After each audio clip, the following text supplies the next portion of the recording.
সবাইকে আমার চ্যানেলের পক্ষ থেকে অভিনন্দন। তো আজকে আমি যেটা আলোচনা করব সবারই জানা, ঠিক আছে। প্রত্যেকের বাড়িতে যাদের বাচ্চা আছে প্রত্যেকে এটা ব্যবহার করে এবং এটা খুব জানাশোনা ওষুধ, বুঝতে পারছো। তো এই ওষুধটার নাম হচ্ছে কলিজা। হ্যাঁ, তোমরা দেখতে পাচ্ছ। তো কলিজা সম্বন্ধে জানার আগে প্রত্যেকেই ওষুধটাকে খাওয়াতে হয় এবং খাওয়ানোর নিয়ম, কীভাবে খাওয়াবো, কেমন করে খাওয়াবো, কতবার খাওয়াবো, একবার খাওয়ার কতবার, কতক্ষণ পরে খাওয়াবো এবং এটা কি কাজ করে, ঠিক আছে, এটা সম্বন্ধে আজকে আমি আলোচনা করব। তো কলিজাটা এক ধরনের বাচ্চাদের কলিক পেন, কলিক মানে কি, ঠিক আছে, পেটে লাগা, ঠিক আছে, এই জন্যেই আর কি মেন ব্যবহার। তাই সবার প্রথমে জানতে হবে যে কলিজে যে ওষুধটা, এটা DWD একটা ফার্মাসিস্টের ওষুধ, ঠিক আছে। তা এই ওষুধটা যে একটা জিনিস দিয়ে তৈরি, যেগুলো হচ্ছে সাইমেথিকন আছে, ডিলোয়েল আছে, ফেনানোলোয়েল আছে, ঠিক আছে। এইটা এবং সবসময় 15 ml হয়, ঠিক আছে। এটা ড্রপার আকারে হয় এবং ড্রপার আকারেই বাচ্চাদেরকে খাওয়াতে হয়, ঠিক আছে। তো এইটা কী দিয়ে তৈরি? সাইমেথিকন, ডিলোয়েল এবং ফেনাল দিয়ে তৈরি। তো এর মধ্যে দেখতে পাচ্ছ তোমরা যে সাইমেথিকন, এই সাইমেথিকনটা এখানে আমি দাগ দিয়েছি যে ইচ ml মানে 20 ml 40 mg রয়েছে। এই সাইমেথিকনের কাজ কি হচ্ছে, যে এই সাইমেথিকনের কাজটা হচ্ছে আমাদের যে বাচ্চাদের পেটে লাগে, ঠিক আছে, সেই পেটে লাগাটার বিরুদ্ধেই কাজ করে। কেমন না, এই যখন খাওয়া হয় এই পুরো মুখ থেকে পায়ু অবধি যে নালিটা আছে, পুরো ইসোফেগাস, স্টোমাক, খাদ্য ক্ষুদ্রান্ত বেদন, ওর ভিতরে একটা প্রলেপ সৃষ্টি করে বাচ্চাদের, যার ফলে এই প্রলেপটা একটা অবসের মতো কাজ করে। এবারে কোনো কারণে বাচ্চাদের যদি পেটের ভিতরে পেন হয়, ঠিক আছে, ওটা ঠিক হয়ে যায়। এবং অনেক বাচ্চার এটা হচ্ছে কারো গ্যাস হয়ে যায়, পেট ফাঁপ রয়েছে, এটাকেও ভালো করে, ঠিক আছে। তাহলে এটাকেও ভালো করে কলিজাটা, ঠিক আছে।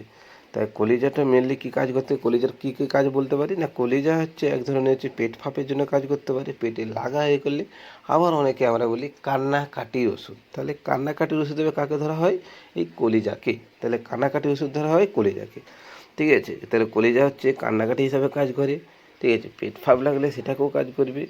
বার্পিং হচ্ছে ঠেকুর উঠছে, ঠিক আছে, কেমন একটা মুখ দিয়ে খাবার তুলে দিচ্ছে, ঠিক আছে, সেগুলাতেও কাজ করে, ঠিক আছে, এই কলিজা। হ্যাঁ, এবার কলিজাটা কী হচ্ছে, যে কলিজার সাইমেথিকন আছে বলে মোটামুটি একটা কাজ পাওয়া যায়, বিভিন্ন কোম্পানির আছে, ঠিক আছে। এবারে কলিজার প্রথমে আমাদেরকে ডোজটা জানতে হবে। কেমন করে কলিজার ডোজটা জানতে হবে, যে কলিজার ব্যবহারটা কিনা, প্রথমে কলিজার ব্যবহার হচ্ছে পেটে ব্যথা ও কান্নাকাটি, পেট ফাঁপ এইসব কাজ থাকলে কলিজাটা ব্যবহার করা হয়, ঠিক আছে। তারপরে হচ্ছে কি, এবার কলিজাটাকে কেমন করে আমি ব্যবহার করব, যখন জানতে হবে যে কলিজাটা যখন কোনো বাচ্চা 1 মাস ও তার কম হবে, তাহলে 1 মাস তার কম যে কোনো বাচ্চা হবে তাকে আমি 4 ফোঁটা করে দিনে 3 বার দেবো, 3 থেকে 4 বার দিতে পারি এবং প্রতিবার খাবার, তাহলে একবার খাওয়াবো 4 ফোঁটা, তার মিনিমাম 3 থেকে 4 ঘন্টা পরে আবার একবার খেতে পারবো, ঠিক আছে। 3 থেকে 4 ঘন্টা পরে 1 মাসের বাচ্চা হলে, হেনকালে বাচ্চাটা 1 মাসের বেশি হচ্ছে, তাহলে 1 মাস থেকে 3 মাসের মধ্যে যে কোনো বাচ্চাগুলো পড়বে, সে ছেলেই হোক বা মেয়ে হোক, তখন তাদেরকে আমরা খাওয়াবো কত, 5 থেকে 7 ফোঁটা করে, 5 ফোঁটা থেকে 7 ফোঁটা করে খাওয়াবো দিনে, সেম 3 থেকে 4 বার খাওয়ার পরে, ঠিক আছে। আর কোনো বাচ্চা যখন 3 থেকে 6 মাস অবধি হয়ে যাচ্ছে, 3 থেকে 6 মাস হয়ে গেলে 7 থেকে 12 ফোঁটা, সেম 3 থেকে 4 বার খাওয়ার পর, ঠিক আছে। তাহলে বাচ্চাকে 3টা যদি আমি ভাগ করলাম, যারা 1 থেকে 1 মাসের মধ্যে, তার দিকে খাওয়ানোর একটা নিয়ম হচ্ছে যে 4 থেকে 4 ফোঁটা করে দিনে 3 থেকে 4 বার, 1 মাসের বেশি হলে 3 মাস অবধি যাদের 5 থেকে 7 ফোঁটা, ঠিক আছে, তাদেরকে দিনে 3 থেকে 4 বার, আর যাদের 3 থেকে 6 মাসের মধ্যে বাচ্চা 7 থেকে 12 ফোঁটা করে খাওয়াতে হবে। ওর পরে 6 মাস অবধি তখন ড্রপার ব্যবহার করে কিছু লাভ নেই, তখন কী করতে হবে, সিরাপ ব্যবহার করতে হবে, ঠিক আছে, তখন সিরাপ ব্যবহার করতে হবে। হ্যাঁ, তাহলে মোটামুটি আমি বলে দিলাম যে কলিজাটা প্রত্যেক মায়েদেরকে ভালো করে মনে রাখো, যে কোনো ডাক্তারকে দেখিয়েছো, হয়তো ভুলে গেছো, কী করবে, যে খাওয়ার ডোজগুলো প্রপারলি হলে মনে রেখে দেবে, বাবাই দেখো, মাই দেখো, যেই দেখো, এটা মনে রাখতে হবে। তাহলে কলিজাটা খাওয়াতে হবে পেটে লাগলে, মা গদা বাংলায় কান্নাকাটি করলে, ঠিক আছে, পেট ফাঁপ থাকলেও এটা খাওয়ানো যায়, ঠিকঠাক করে খাওয়াবে।